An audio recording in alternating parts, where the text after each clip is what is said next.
Hello students, मैं DK Mishra आप लोग का स्वागत कर रहा हूं। एक नया हेडिंग लॉज ऑफ मोशन का ही पार्ट है जिसमें हम लोग वेज एंड ब्लॉक पढ़ेंगे।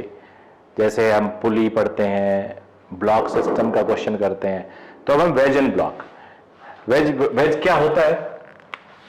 ये बेसिकली 3 डायमेंशनल सरफेस कह सकते हो, ऐसे इंक्लाइंड सरफेस है। अगर हम इसको 3D में ड्रॉ करें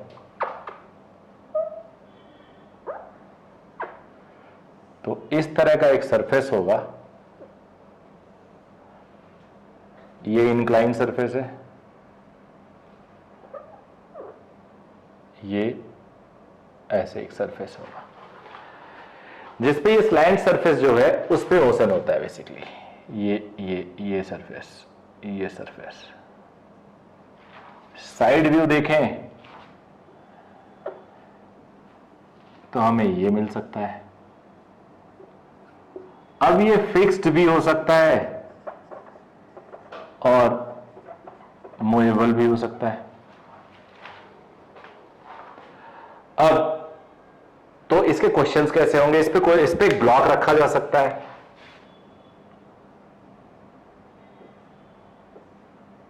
ऐसे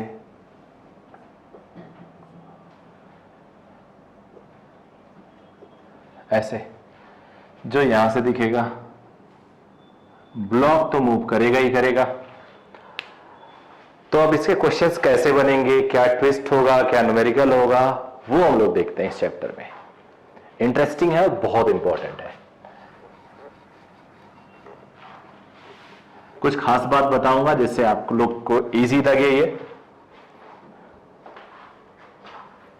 मान लिया एक ब्लॉक है, एक वेज है, उसके ऊपर एक ब्लॉक रखा हुआ है। अभी हम मान के चलेंगे थोड़ी देर तक फिक्स्ड है। ये फिक्स्ड है, इसके ऊपर एक ब्लॉक है। अभी हम ये भी मान के चल रहे हैं स्मूथ सरफेस है। तो इसका फ्री बॉडी डायग्राम ड्रॉ करेंगे।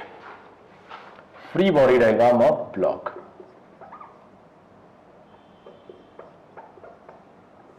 And of course with respect to earth की बात करेंगे।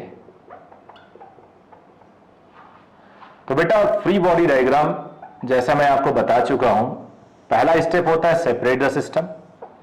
सिस्टम को सेपरेट किया जाए। दूसरा स्टेप होता है कांटेक्ट सर्च करके कांटेक्ट फोर्स ड्रॉ किया जाए। और तीसरा स्टेप होता है, दूसरा एमजी ड्रॉ करना होता है। तीसरा होता है कांटेक्ट सर्च करके कांटेक्ट फोर्स। और उसके बाद जो आखिरी स्टेप होता है न्यूटन सेकेंड लॉ अप्लाई करके हम लोग उसको सॉल्व करते हैं। जो अननोन, जो पूछा गया पार्ट होता है एग्जाम में, जो क्वेश्चन में पूछा जाए। ये ब्लॉक मैंने सेपरेट कर लिया, पहला स्टेप मैंने खत्म कर लिया, दोनों अलग अलग कर दिया। ये ऐसे वर्चुअल सरफेस दिखा दिया थीटा पे। फ्री बॉडी डायग्राम के क्रम में mg नीचे, फिर हमने सर्च किया कॉन्टैक्ट्स। तो एक ये कॉन्टैक्ट था। कॉन्टैक्ट पे कॉन्टैक्ट फोर्सेस दो होते हैं, फ्रिक्शन होता है और नॉर्मल रिएक्शन होता है। Friction along the length, normal perpendicular to the length. तो यहां पे एक नॉर्मल एक्ट करेगा जो ये होगा न्यूटन थर्ड लॉ को फॉलो करते हुए, और ये होगा, ये नॉर्मल होगा। समझ में आया? Action reaction. इसको थोड़ा और थोड़ा हॉचपॉच हो गया, कंफ्यूजन से बचने के लिए आप इसको ऐसे भी ड्रॉ कर सकते हो। इसको यहां दिखा दो, थोड़ा इजी हो जाता है। नॉर्मल। ओके बेटा, अब आपको गैस करना है। गैस ये करना है कि ये ब्लॉक आएगा किधर, मूव किधर करेगा, क्योंकि सरफेस स्मूथ है। तो mg का कोई ना कोई कंपोनेंट अलोंग द लेंथ होगा and body, this block will accelerate in this direction. It's quite obvious. Block रखो स्मूथ सरफेस पे, वैसे ही जाएगा। तो मैकेनिक्स इसलिए तो कहते हैं इसको आप सोच सकते हो, इमेजिन कर सकते हो। अब सॉल्व करना देखो कैसे चैलेंजिंग है या शायद इजी है। हम लोग को पता है फोर्स, एक्सेलरेशन, वेलोसिटी वेक्टर होता है। वेक्टर मतलब डायरेक्शन। और न्यूटन सेकेंड लॉ भी F is equal to ma। तो नेट फोर्स जो होता है वो एक ही डायरेक्शन में होगा, एक्सेलरेशन की डायरेक्शन में होगा। या उल्टा बोलो, नेट फोर्स एक्सेलरेशन की डायरेक्शन में होगा, एक्सेलरेशन नेट फोर्स की डायरेक्शन में होगा। तो नेट फोर्स ऑफकोर्स नीचे की तरफ होगा, इधर कोई मूवमेंट नहीं है, कोई ये इंक्लाइन सरफेस को तोड़ के ना अंदर घुस रहा है ना हवा में उड़ रहा है, तो इस डायरेक्शन में कोई मूवमेंट नहीं है, इस डायरेक्शन में है। अब हम लोगों ने, बहुत ध्यान से सुनना, यही कॉन्सेप्ट बिल्डअप करेगा छोटी क्लासेस से, coordinate system, Cartesian coordinate system X Y ये पढ़ते हैं, अर्थ के पैरेलल, अर्थ के परपेंडिकुलर। बट कई कई बार अब आगे की क्लासेस में आप लोग को इंक्लाइंड सरफेस के पैरेलल और उसके परपेंडिकुलर भी पढ़ना पड़ सकता है। along the plane perpendicular to the plane, शर्त यही होनी चाहिए, परपेंडिकुलर होने चाहिए दोनों। तो अब इसमें कई बार क्वेश्चन को सॉल्व करना है, कई बार उसमें सॉल्व करना है। यहीं से कॉन्सेप्ट बिल्डिंग, यहीं से आपका दिशा एकदम चेंज होगा, डायरेक्शन जो आपकी है वो बदलेगी। आपकी कैटेगरी होगी ब्राइट बच्चों में, आपको अपनी कैटेगरी रखनी है, डल बच्चों में आपको डिसाइड करना है। यहां पे ये समझ में आ गया तो आप ब्राइट की कैटेगरी में चले गए, नहीं समझ में आया दोबारा समझो, लेकिन अगर नहीं आता अल्टीमेटली तो आप ब्राइट बच्चों की कैटेगरी में नहीं हो, आगे फंस जाओगे क्वेश्चन में। अब हमारे पास इस ब्लॉक के ऊपर, जो ब्लॉक जिसका मास m है, 3 टाइप के वेक्टर हैं। एक mg जो इस डायरेक्शन में है, नॉर्मल इस डायरेक्शन में है, एक्सेलरेशन इस डायरेक्शन में है, यानी along the plane perpendicular to the plane, 2 यहां है, 1 यहां है। तो अब आपको रिजॉल्व करना है, क्योंकि सबको या तो इसमें लाना या तो उसमें लाना, तभी तो फोर्स को बैलेंस कर पाओगे। न्यूटन थर्ड लॉ तभी तो, सेकंड लॉ तभी तो लगा पाओगे। तो हमेशा 2 फोर्स को डायरेक्शन उनका रिजॉल्व करना, कंपोनेंट लेना इजी है या सिर्फ एक का इजी है? बिल्कुल ठीक कहा आपने, सिर्फ एक का इजी है। तो एक वो कौन है? जो mg है। mg बिकॉज ट्रेडिशनल xy में है, तो इस mg को हम लोग रिजॉल्व करते हैं। इस mg का एक कंपोनेंट हम लेते हैं along the plane और एक लेते हैं perpendicular to the plane. To get component you need theta. अब ये थीटा है, अगर तुम्हें थोड़ा भी डाउट हो तो इसको ऐसे आगे बढ़ा लो। mg का डायरेक्शन अर्थ की तरफ होता है, तो ये 90 डिग्री, ये 90 माइनस थीटा और ये थीटा। थीटा की तरफ वाला कंपोनेंट कॉस थीटा और दूसरी तरफ वाला कंपोनेंट साइन थीटा। ये मैं कई बार यूज करता हूं। थीटा की तरफ वाला कंपोनेंट कॉस थीटा, दूसरी तरफ वाला कंपोनेंट साइन थीटा। अब mg sin theta is the only force causing acceleration, whereas mg cos theta is basically pressing the inclined surface and producing normal reaction. तो अगर मुझे अब सॉल्व करना हो तो from Newton's second law of Newton, net force is equal to ma, तो fx dash is equal to max dash, ये है mg sin theta, acceleration a। तो स्मूथ इंक्लाइंड सरफेस पे कोई ब्लॉक स्लाइड करता है तो g sin थीटा मास पे डिपेंडेंट नहीं होता है। g sin थीटा मास पे डिपेंडेंट नहीं होता है। अब नॉर्मल को सॉल्व करना है, कोई मोशन नहीं है, net force in y dash is 0 because कोई एक्सेलरेशन नहीं है, so n is mg cos थीटा। ये क्वेश्चन हो गया। आई होप आपके समझ में आ गया। Incline surface wedge and block का पहला स्टेटमेंट फिर से, mg का जो कंपोनेंट है, mg ऐसे एक्ट कर रहा है, ये 90 में, ये थीटा, तो ये 90 माइनस थीटा, 90 माइनस थीटा की तरफ साइन थीटा, दूसरी तरफ कॉस थीटा। ब्लॉक के ऊपर एक नॉर्मल लगेगा, एक एक्सेलरेशन होगा। इस तरह से आप डायरेक्ट समझ सकते हो। ठीक है बेटा। अब कुछ और चीजें करते हैं।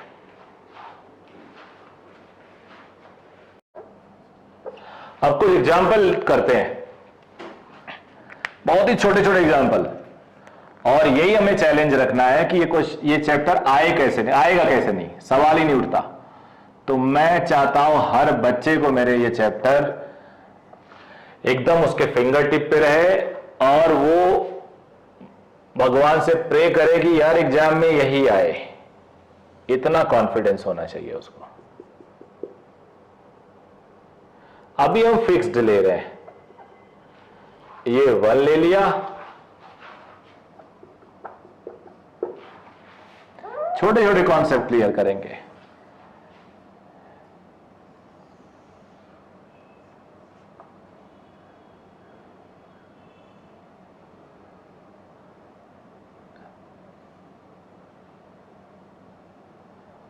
टेन kg,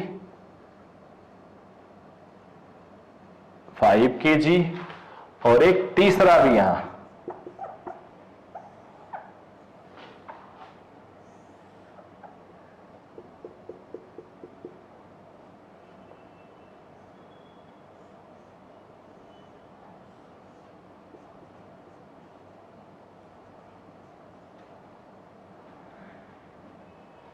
ऐसे।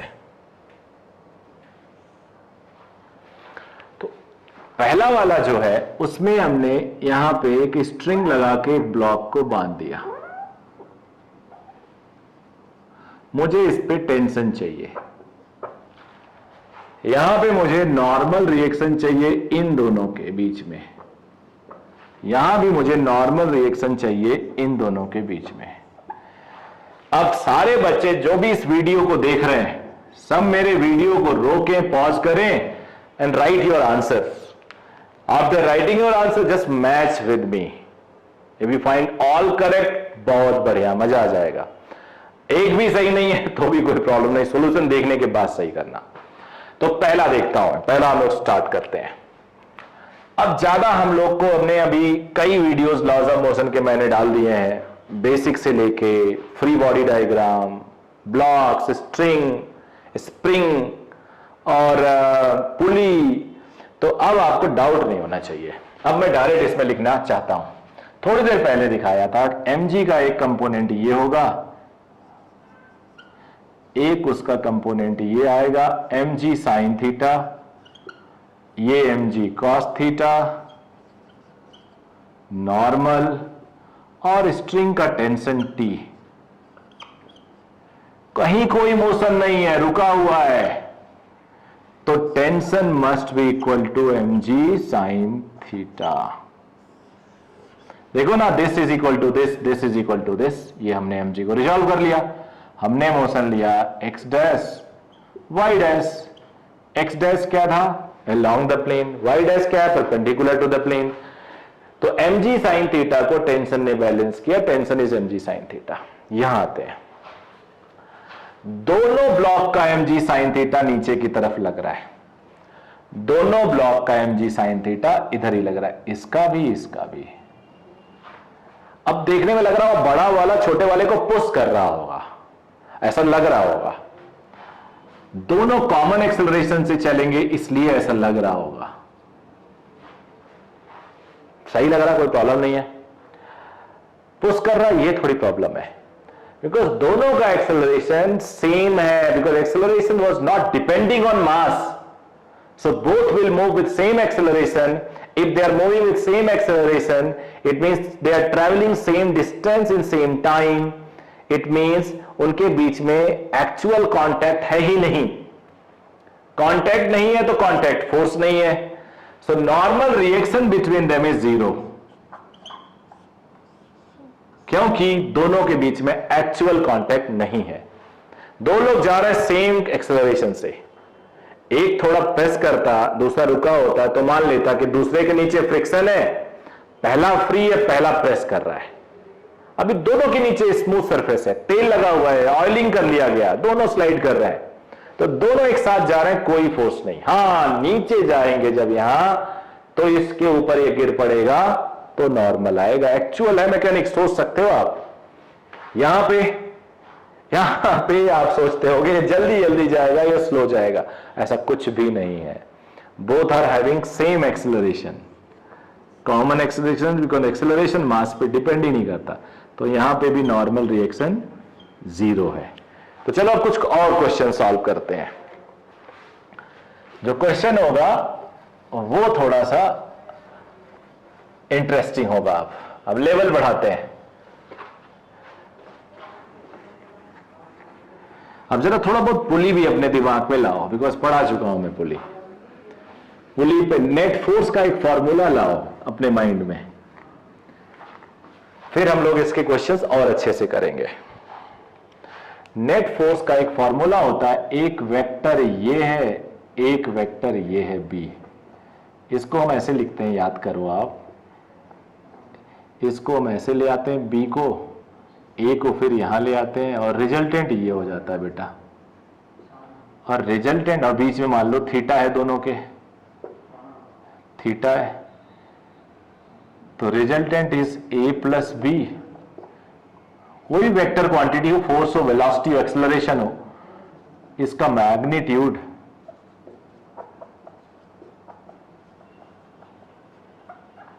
ये होता है। अब जो रिजल्टेंट है दो वेक्टर का, वो फोर्स के लिए भी वैलिड है। दो फोर्स का रिजल्टेंट, नेट फोर्स जो निकालते हैं, रिजल्टेंट अगर दोनों वेक्टर इक्वल है तो बीच में होगा, वेक्टर का पार्ट है ये सब। तो जैसे मान लो एक 5 न्यूटन इधर है फोर्स, एक 5 न्यूटन इधर है, तो रिजल्टेंट 90 डिग्री पे है ना, थीटा अगर 90 डिग्री पे हो तो रिजल्टेंट cos 90 जीरो हो जाता है, ए स्क्वायर प्लस बी स्क्वायर। और अगर ये दोनों इक्वल हो तो रिजल्टेंट बीच में 45 डिग्री पे। तो ये कुछ कॉमन चीजें आपको जाननी होंगी। वेक्टर थोड़ा सा स्ट्रांग करना पड़ेगा। ये सब वेक्टर का हर जगह इंटीग्रल पार्ट है, यूज होता है। तो अब एक एग्जांपल लेते हैं जिसमें पुली भी इंक्लूड करेंगे हम लोग। ये एक इंक्लाइंड सरफेस है, अभी हम इंक्लाइंड सरफेस को फिक्स रखेंगे थोड़ी देर के लिए, अगर पॉसिबल होगा तो। देखता हूं लेंथ अगर इस वीडियो का नहीं बढ़ा होगा तो इसको हम आज फिक्स ही रखेंगे। लेंथ बड़ा होने लगेगा फिक्स रखेंगे, नहीं तो आज मूवेबल भी करवा देते हैं। फिक्स्ड अभी लिखता हूं, यहां एक पुली लगा देता हूं,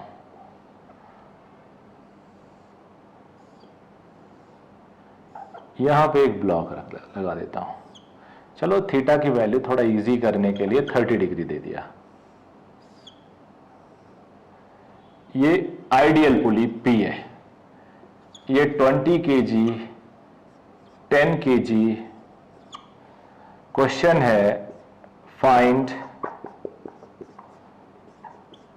acceleration of the blocks. Second है tension in the string. Third है force on pulley because of string. तो इतना पार्ट है आपको सॉल्व करना है।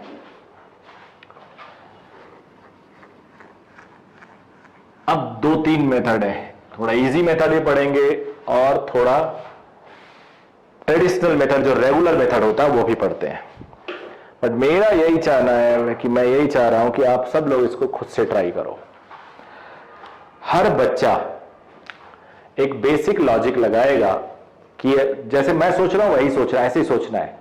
ऐसे ही सोचोगे तो फ्यूचर में कंफर्टेबल रहोगे बड़े बड़े क्वेश्चंस में। तुम लोग को पहले डिसाइड करना है, if 10G moves then the direction of movement क्या होगा। If 20G moves then what will be the direction of 20G। तो या ये हो सकता है 20G अगर मूव करे अपनी तरफ, हैवी है, तो 20 इधर आएगा अलोंग द प्लेन। और ये आइडियल स्ट्रिंग से कनेक्टेड है। आइडियल स्ट्रिंग क्या होता है? इनएक्सटेंसिबल, खींच नहीं सकता। तो अगर तुम इसे x खींचोगे तो x ऊपर जाएगा, यानी a एक्सेलरेशन से खींचोगे तो a से ये ऊपर जाएगा। तो यानी ये अलोंग जा सकता है, ये परपेंडिकुलर अब जा सकता है, मतलब ऊपर जा सकता है। दूसरा क्या हो सकता है? 10G मान लो भारी रहा, थीटा उटा का ऐसा चक्कर रहा कि 10G ज्यादा डोमिनेट कर रहा है, तो 10G will try to bring it down, so 10G will move down, in that case 20G will move along the plane up direction. So what is the conclusion? Conclusion is this 20G can move down, can move up along the plane. 10G can move down, can move up vertical plane. तो यानी जो along the plane वाले force यहां, vertical force वाले यहां यही role play करेंगे। लेकिन पहले तो मैं traditional free body diagram draw करूंगा। मैं चाहता हूं हर बच्चे को बेसिक तो आए ही, बिकॉज स्मार्टनेस तो कभी आ सकती है आगे चल के। जब बेसिक स्ट्रांग होगा तो स्मार्टनेस जल्दी आएगी। ये पुली है, पुली पार्ट ऑफ द वेज है, तो इसलिए उसको ड्रॉ करना मस्ट है। पुली के ऊपर स्ट्रिंग पास कर रही थी जिसका टेंशन हमने टी बोला है, टी। ये जो ब्लॉक है उसको हमें ऐसे दिखाना होता है, टी। देखो ये वाला एक्शन रिएक्शन, यहां पे हैंगिंग ब्लॉक यहां दिखा देता हूं, ये टी एक्शन रिएक्शन। इस 20G का वेट 30 डिग्री, तो ये 60 हो जाएगा, ये 30 हो जाएगा। थीटा 30 डिग्री है, 20G साइन 30, ये 20G कॉस 30। नॉर्मल यहां, एक नॉर्मल इस पे, यहां स्पेस नहीं है, थोड़ा सा मैंने ऐसे दिखा लिया। ये कंप्लीट फ्री बॉडी डायग्राम है बेटा। अब देखो तुम लोग ध्यान से, 20G को ब्रेक कर लिया, नॉर्मल यहां दिखा देता हूं। जैसे एक्चुअली आप लोग को पढ़ाया हो वैसे दिखाना सही रहता है। इससे क्या होता है कि आपका कॉन्फिडेंस बना रहता है। ये नॉर्मल, इसका एक्शन रिएक्शन, ये mg cos 30। तो अब एक्सेलरेशन किधर होगा मान लो किधर भी होगा, किधर भी मान लो थोड़ी देर के लिए। इसकी वैल्यू कितनी है, साइन 30 हाफ होता है तो 10G, तो 10G इधर टी ऊपर, यहां पे 10G नीचे टी ऊपर। क्या मतलब हुआ, एक्सेलरेशन 0 है, बॉडी हिलेगी नहीं। चलो थोड़ी देर के लिए मान लेते हैं नीचे की तरफ, तो ये 1 सेकेंड इंक फ्लो ओवरफ्लो कर जाता है। 10G नीचे की तरफ, minus T is equal to mass into acceleration, एक इक्वेशन। ये 20 kg का ब्लॉक है। अब जब वो उधर जाएगा तो ये ऊपर जाएगा, तो इसका इक्वेशन लिखोगे T minus 10G is equal to mass into acceleration. अब पहला इक्वेशन यहां लाओ, 10G minus T is equal to 20A। Solve करो, अरे ये तो सारे कैंसिल हो जा रहे हैं, A0। तो ये यहां तक हमें पहुंचना ही नहीं चाहिए, हमें तो पहले ही कंक्लूड कर लेना चाहिए बेटा। देखो कैसे, इधर mg साइन थीटा, तो 20G साइन 30। साइन 30 क्या होता है, आधा हाफ, तो ये 10G, इधर 10G नीचे, तो 10G से कोई खींच रहा है along द प्लेन, 10G यहां, तो नेट बराबर है, तो एक्सेलरेशन 0 ही आना है। और एक्सेलरेशन 0 आने का मतलब, अगर एक्सेलरेशन 0 आ गया तुमसे ज्यादा खुशखुशी को होना नहीं चाहिए, बिकॉज अगर एक्सेलरेशन 0 है तो upward is equal to downward. यहां से भी एक्सेलरेशन 0 है तो tension is equal to 10G, यहां से भी तो टेंशन इज 10G। देखो ना, जब सब रेस्ट पे है तो ये जो टेंशन है वो 10G है, दैट इज 100 न्यूटन है। अब पुली पे नेट फोर्स कितना है इस स्ट्रिंग की वजह से, ये इसके बीच में 30 डिग्री, यहां 60 डिग्री। अब सोचोगे ब्लू वाले के बीच में 60 है, ऐसे कैसे कर दे, तो इसके बीच में 60 है, ब्लू का तो पैरेलल है ये। तो नेट टेंशन की वजह से force on pulley due to string is T net. दो फोर्स 60 डिग्री पे एक्ट कर रहे हैं, T square plus T square 2t square, 2tt 2t square cos 60 half, तो ये अंदर आ गया 3t square t root 3। T की वैल्यू कितनी, 100 न्यूटन, ये आ गया। अब एक और तरीका था, दो वेक्टर है और वो भी इक्वल है, तो रिजल्टेंट इनका नेट बीच में आएगा। एक तरीका ऐसा हो सकता था, देखो इधर ये t है, ये इधर t है, और ये 60 डिग्री है, तो हम चाहते हैं तो इस t को दो डायरेक्शन में रिजॉल्व कर सकते थे। ऐसे बीच में 30 ले लिया, तो t cos 30 इधर, t sin 30 इधर, इसका t cos 30 इधर, तो 2t cos 30, t sin 30 इधर, ये कैंसिल हो गया, नेट आया 2t cos 30। cos 30 क्या होता है? √3/2, तो 2 कैंसिल, t √3, जो ये आया। तो ये भी एक तरीका हो सकता था। तो नोट कर लीजिए, ढंग से इसको नोट कॉपी करिए। Along the plane, incline plane का क्वेश्चन है ये, और इसके बाद हम थोड़ा सा लेवल बढ़ाएंगे। ये बैलेंस था, क्योंकि अलोंग द प्लेन यहां पे 10G नीचे, वहां पे वर्टिकल 10G नीचे, दोनों खींच रहे हैं। समझ लो कि दो तरफ से इक्वल फोर्स लग रहा है, तो नेट फोर्स 0 है, बट टेंशन होगा, क्योंकि तभी तो दोनों मूव नहीं कर रहे हैं। टेंशन ही तो कम्युनिकेट करता है इस मास से उस मास तक। अगर यहां ज्यादा फोर्स होता, टेंशन ही कहता चलो मेरी तरफ, मेरा मालिक ज्यादा फोर्स लगा रहा है। तो अभी टेंशन है बट नेट फोर्स नहीं है, तो एक्सेलरेशन 0 हो गया इस केस में। कॉपी कर लीजिए। एक और क्वेश्चन ले लेते हैं बेटा, चेंज करते हैं तरीका। इजी देना चाहूंगा आपको, जिससे आपको दिक्कत ना हो। थीटा उटा तो कभी भी टफ किया जा सकता है।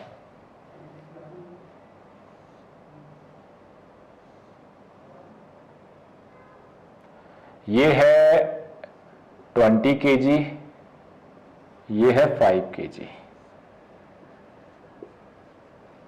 फिक्स्ड है।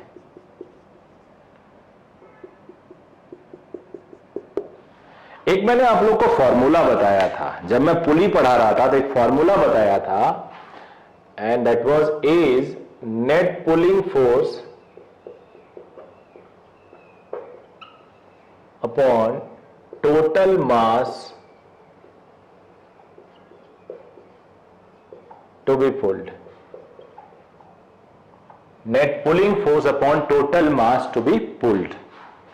तो इससे क्या होगा, इजी हो जाएगा। इससे पहले भी इधर हमने देखा था 10G था, इधर भी 10G था, इसके नेट पुलिंग फोर्स was 0, तो एक्सेलरेशन नहीं आया था। लेकिन हर बार ऐसा थोड़े होगा। तो अब इसको अगर हमें सॉल्व करना हो, सॉल्यूशन लेना हो, तो अब तुम लोग थोड़े स्मार्ट हो चुके हो, वैसे तो हो लॉज ऑफ मोशन में। तो इसको सॉल्व करने के लिए जो तरीका होगा, आप फिर एक बार कंक्लूजन लीजिए। अलोंग द प्लेन यहां मोशन हो सकता है और यहां हो सकता है, मतलब ये इधर या इधर, ये इधर या इधर, ऐसा होगा। जो होगा कांस्टेंट सेम एक्सेलरेशन होगा, आइडियल स्ट्रिंग है। तो हमेशा इस ब्लॉक का mg sin थीटा, अभी थोड़ी देर पहले देखा था sin 30 हाफ होता है 10G, और इधर ये 5G है। सारे सरफेसेस स्मूथ है, फ्रिक्शन की अभी चर्चा नहीं कर रहा हूं मैं। तो 10G ज्यादा है, तो body will move in this direction, it will move up. इतना तो डिसाइड हो गया विद कॉमन एक्सेलरेशन। अब how to use that formula, मतलब ऐसा कोई जुगाड़ नहीं है, बिल्कुल वैलिड फॉर्मूला है। Someone is pulling with more force and here someone is pulling with less force, तो ज्यादा की तरफ बॉडी आएगी ना। एक तरह से इसको आप लोग, यहीं से कॉन्सेप्ट बिल्डिंग होता है बेटा। जितना ज्यादा आप कॉन्सेप्ट बिल्डिंग करोगे, उतना फ्यूचर में आगे बढ़ोगे। 10G इधर, 5G इधर, मास 5 kg, 20 kg, तो बॉडी तो इधर ही जाएगी। ऐसा बिल्कुल देख सकते हैं, एकदम सही है ये। So net pulling force is 10G minus 5G total upon total mass to be pulled is 20 plus 5. तो it is 5G upon 25, 50 upon 25, 2 metre पर सेकेंड स्क्वायर एक्सेलरेशन आ गया। एक्सेलरेशन आया 2 मीटर पर सेकेंड स्क्वायर। तो भाई एक्सेलरेशन तो निकल गया। अब हमें टेंशन निकालना और पुली के ऊपर फोर्स निकालना है। तो टेंशन निकालने के लिए भी आपको कुछ अब तक तो डेवलप कर ही लेना चाहिए। टेंशन भी यूनिफॉर्म होता है, आइडियल स्ट्रिंग है। टेंशन के लिए मैं आपको सजेस्ट करूंगा, pick this one. this system. In this system, you can see easily 5 kg block is there. 5G is here, T is here, and body is moving up. So according to Newton's second law, net force is T minus 5G. Net force हमेशा acceleration की तरफ होता है, basically acceleration ही net force की तरफ होता है. तो T एक्सेलरेशन की तरफ वाला positive, net force is equal to mass into acceleration. फिर से देखो बेटा, अगर ऊपर वाला फोर्स ज्यादा नहीं होता तो बॉडी ऊपर नहीं जाती, तो टेंशन 5G से ज्यादा है. नेट फोर्स की डायरेक्शन में एक्सेलरेशन होता है, तो एक्सेलरेशन आपको पता चल गया, तो नेट फोर्स ऊपर है. तो जब ये T ऊपर है तो M5G माइनस होगा ना नीचे वाला, बिकॉज वेक्टर क्वांटिटी होती है. वैसे भी सोचो, ऊपर को मैं तुम्हें कोई 100 न्यूटन से खींच रहा है, नीचे कोई रोक रहा है, तुम्हारी टांग खींच रहा है 5 न्यूटन से, तो नेट टू 95 न्यूटन होगी ना. तो वही T minus 5G is equal to 5A according to Newton second law. So tension is 5G plus 5A. 5G को हम 10 ले रहे हैं पूरे चैप्टर में, और A इज हाउ मच 2, तो it is 60 newton. Tension 60 newton आ गया, एक्सेलरेशन 2 मीटर पर सेकेंड स्क्वायर आ गया. चलो एक चीज और बता दो, यहां से भी टेंशन आ सकता था, यहां से भी आ सकता था यार. इसको पिक कर लूं मैं, आगे जा रहा है 10G minus T is 20A, तो T उधर ले जाओ, 10G minus 20A is T. 10G 100, A 2 है, तो 20 इंटू 2 40, T इज 60. यहां से पिक कर सकते थे तो यही आता. तो मल्टी डायमेंशनल आपको होना है. चैप्टर इतना इजी है समझ में आने के बाद. अब फोर्स ऑन पुली,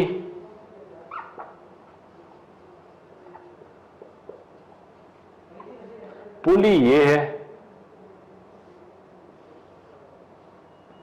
उस पे एक टेंशन ये, एक टेंशन ये. अब अगर ये 30 डिग्री है तो ये 60 होगा, बिकॉज ये तो 90 डिग्री गिवन है, तो ये 60 डिग्री हो गया. तो T नेट इज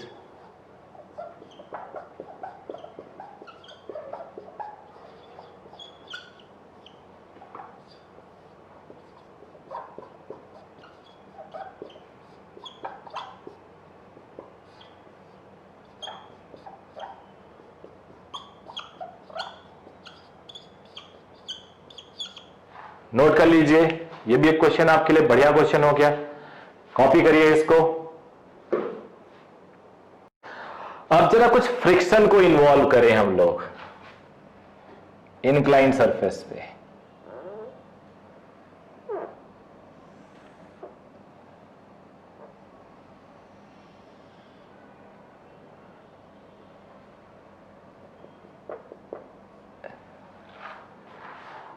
अब एक इंक्लाइन सरफेस लेते हैं और अगले टाइप का क्वेश्चन सॉल्व करते हैं. नेक्स्ट लेवल का क्वेश्चन, लेवल तो नेक्स्ट नहीं है, वही है.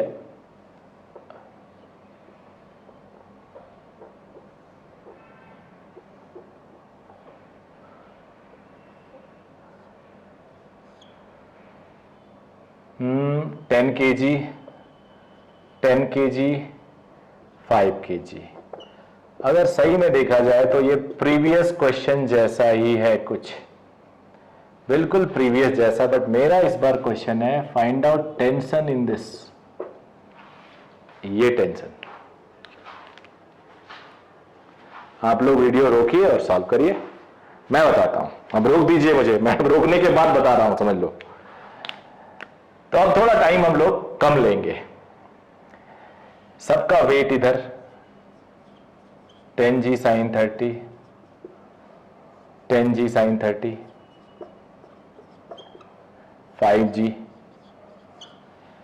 तो जैसे मैंने बताया था, आप सोचोगे कैसे, वो ये सोचने का तरीका होगा आपका.